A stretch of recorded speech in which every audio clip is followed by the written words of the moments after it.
नमस्कार दोस्तों, आप सभी का स्वागत है। हम सभी आज एक ऐसे राज्य में रह रहे हैं जिसमें राज्य का दायित्व लोगों को सुरक्षा प्रदान करना एवं आंतरिक शांति बनाए रखना है। साथ ही साथ राष्ट्र के सभी नागरिकों के जीवन, अस्तित्व और कल्याण के लिए आवश्यक योजनाएं एवं सेवाएं भी प्रदान करना है। यही पुलिस राज्य से कल्याणकारी राज्य की बदलती अवधारणा का सार है। राज्य कल्याण के साथ साथ शांति और शांति के रखरखाव के लिए अपने प्राधिकारियों, प्रशासन के माध्यम से कार्य करता है। आप सभी जानते हैं कि विज्ञान और प्रौद्योगिकी के वर्तमान युग में मानवीय आवश्यकताओं के प्रसार के कारण राज्य के प्राधिकारियों के कार्यों में अपार वृद्धि हुई है और ऐसे प्राधिकारी आधुनिक प्रशासन के एक आवश्यक घटक के रूप में उभरे हैं। प्रशासन के नियंत्रण के उद्देश्य से प्राधिकारियों के इन कार्यों के परिणाम स्वरूप विधि का एक नया स्वरूप उभरा है।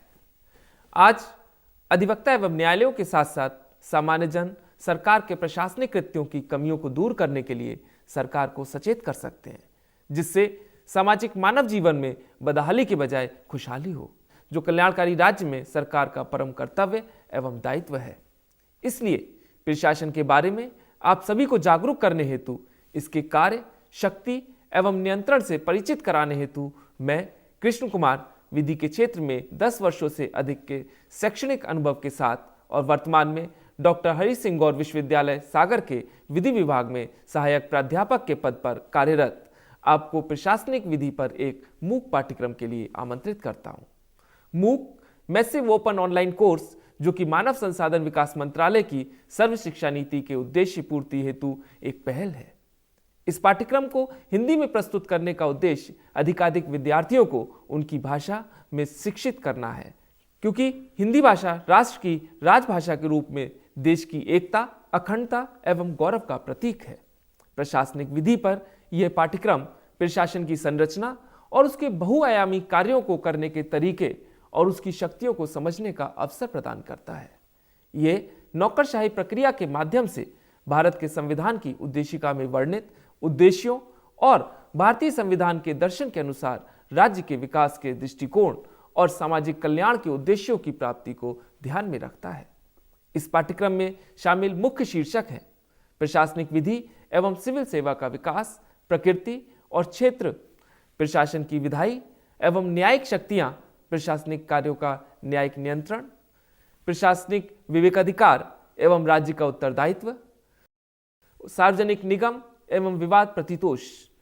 इस पाठ्यक्रम में न्यायालयों द्वारा प्रशासन के विरुद्ध व्यक्तियों के अधिकारों को संरक्षण एवं व्यक्तियों के अधिकारों का संरक्षण एवं परिरक्षण को भी इंगित किया गया है। यह विद्यार्थियों को प्रशासनिक विवादों के निपटारे के अनौपचारिक तरीकों के लाभ और शिकायत निवारण के नए तरीकों के लाभ के बारे में भी शिक्षित करता है। ये तरीके अत्यंत प्रभावशाली, सस्ते और शीघ्र निपटारे हेतु रामबाण हैं। प्रशासनिक विधि पर यह पाठ्यक्रम प्रशासन द्वारा विवेकाधिकार के प्रयोग के बारे में ज्ञान प्रदान करने के लिए नव तथा नवीन वाद, उदाहरणों और विषय सामग्रियों के साथ बनाया गया है। यह पाठ्यक्रम प्रशासनिक विधि के उच्च स्तर का ज्ञान प्रदान करेगा। यह पाठ्यक्रम न केवल विधि, राजनीति शास्त्र, लोक प्रशासन, समाजशास्त्र, समाज कार्य और कई अन्य विषयों के छात्रों के लिए अत्यंत सहायक है, साथ ही साथ प्रशासनिक प्राधिकारियों के एवं पुलिसकर्मियों और नागरिकों के लिए भी अत्यंत सहायक है। पाठ्यक्रम के उद्देश्य है कि विद्यार्थी प्रशासनिक विधि के आधारभूत सिद्धांतों को समझें। वे प्रशासनिक कार्यों के आंतरिक ज्ञान अर्थात विधायी, कार्यपालिकीय और न्यायिक कार्यों को समझें। न्यायालयों और अधिकरणों द्वारा प्रशासनिक कार्यों की समीक्षा को नियंत्रित करने वाले सिद्धांतों के बारे में जान सकें एवं प्रशासनिक प्राधिकारियों के विरुद्ध विवादों को हल करने के लिए विकसित विभिन्न निवारण तंत्रों को समझें। पाठ्यक्रम का मुख्य केंद्र न्यायिक समीक्षा पर रखा गया है, जिसमें प्रशासनिक कार्यवाही में सम्मिलित अधिकार क्षेत्र, अधिकारातीत और प्रक्रियात्मक निष्पक्षता की मौलिक अवधारणाएं शामिल हैं। क्या इस कोर्स के लिए कोई क्रेडिट है? हाँ, इस कोर्स को पूरा करने के बाद आपको 4 क्रेडिट मिलेंगे, जो आपके पाठ्यक्रम में हस्तांतरित किए जाएंगे। और यदि आप क्रेडिट प्रणाली का हिस्सा नहीं हैं, तो पाठ्यक्रम सफलतापूर्वक पूरा करने के लिए आपको अलग से एक प्रमाण पत्र प्रदान किया जाएगा। इस पाठ्यक्रम में 48 मॉड्यूल हैं, जिसकी अवधि 16 सप्ताह है। इसलिए इस कोर्स में पंजीकरण पाने के लिए मैं आप सभी को आमंत्रित करता हूं एवं आप सभी का स्वागत करता हूं। धन्यवाद।